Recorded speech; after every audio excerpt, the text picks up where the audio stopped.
So the interim chainset I'm going to be fitting to my Cotic Beefy is going to be this SRAM X1 chainset. It's used from a previous bike of mine. It's fitted with a Superstar Components Raptor ring. It's an oval, narrow, wide one with 30 teeth. It's a GXP axle system. It's not my favourite. There's various reasons why. But basically this bearing does a lot more work in this bearing, and the Shimano system is superior. But it gets around patents. That's why it isn't the Shimano system. So yeah, this is it. It's slightly worn, it's got a couple of scratches. The 3 chain sets I would like to fit are still not available, so I'm going to go ahead, bolt this on to get the bike up and running.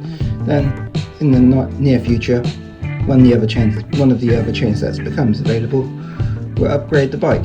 It's not a bad chain set, it's just not great. It's a little bit flexy. It's not hollow or anything flash like that, it's just a forged shape. It's a bit too long as well. I'd rather run 170 chain sets rather than 175, but I've got it. It's floating around in my garage, not doing anything, so we'll bolt it on, use it for now, get the bike up and running, then do an upgrade. Non-drive side arm, it's pretty, it's a bit ratty, but it doesn't look terrible. One thing with these, they really need to be cinched up really tight. Got torque there, 48 to 54 newton meters. Pretty hefty for a bicycle. It's because this is a taper system. Like I say, it's not the best. This outside bearing, non-drive side bearing, does a hell of a lot of work, and tends to wear out faster than this bearing. But it is what it is. I'm not wasting it. Let's reuse it and let's get it on a bike. First, I think I should weigh it. Then, when we get a new chain set in, we can see what weight we lose.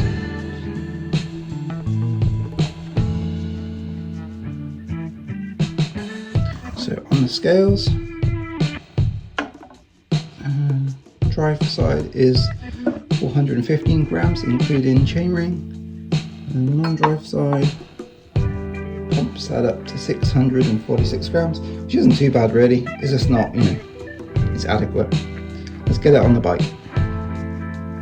So let's get this chain set installed. First thing we need to do is we must not forget this wavy washer. This lives on the drive side chain set down there and adds preload to this bearing, because this one's doing all the work, but it just takes up any potential slack in build tolerances. Next, let's lube it up. Let's put a bit of glove on. We apply lube just to stop any potential corrosion in the future and to help aid disassembly. So just have a big splodge of that and wipe it around the bearing surfaces. So you can see where the bearings run. The machine's slightly different. I bet if I put some verniers across this, you'd find that is slightly narrower than that bearing bit there. Obviously that's narrow because it's got a step on it, but we'll apply a decent amount of lubricant to this. Should stop any rust in the future. Or if any water gets in, should help keep it out of where it shouldn't be. Yeah, apply liberally. That's pretty gunky and lubed up in there already, so we'll leave that be. There's plenty on there. Let's make sure it won't be a problem. Alright, that's ready. Let's pop it in the bike. So installing is quite easy. Now we've got the bottom bracket pre-installed. See a few videos back, I'll link that up here somewhere. Should come, there's my finger, should pop there right now. And so we've got the greased up chain set. You can push it through the bottom bracket like that. That's that side done. Now by YouTube magic, I'll flip this round.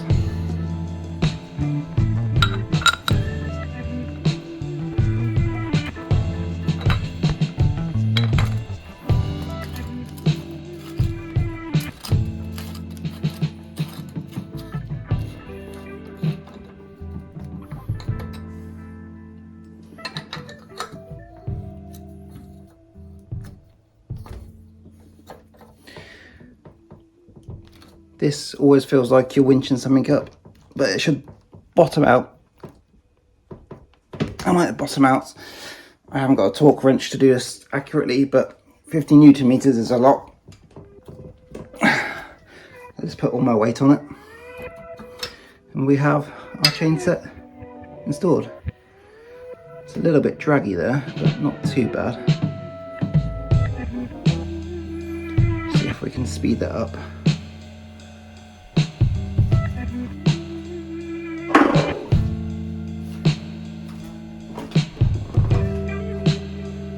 I think it's worth checking before you tighten everything down, is to make sure your chainring has adequate clearance to your frame, especially if you're running these oval ones, because the clearance changes, as you can see. It should be, really, you want 1 millimeter at least, because this is going to flex a little bit.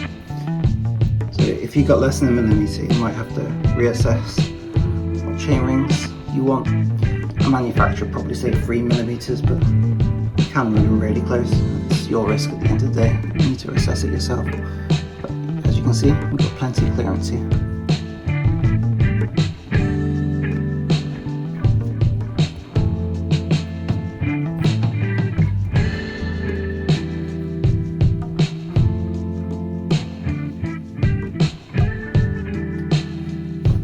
Let's just wipe away any excess grease that might have splurged out during our little assembly there.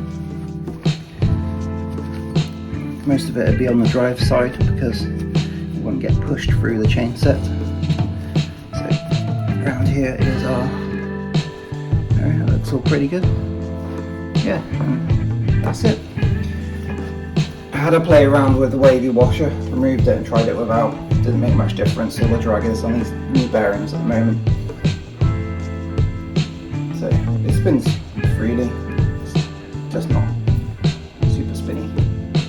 That's what you want, really. You don't want, well, you want it super spinny, like you want that to go for ages, but if you did that, the bearings wouldn't have very good seals in them, so that's adequate, especially for a mountain bike where it's going to get absolutely cut and crap. I'd rather have the bearings have decent seals and last a long time.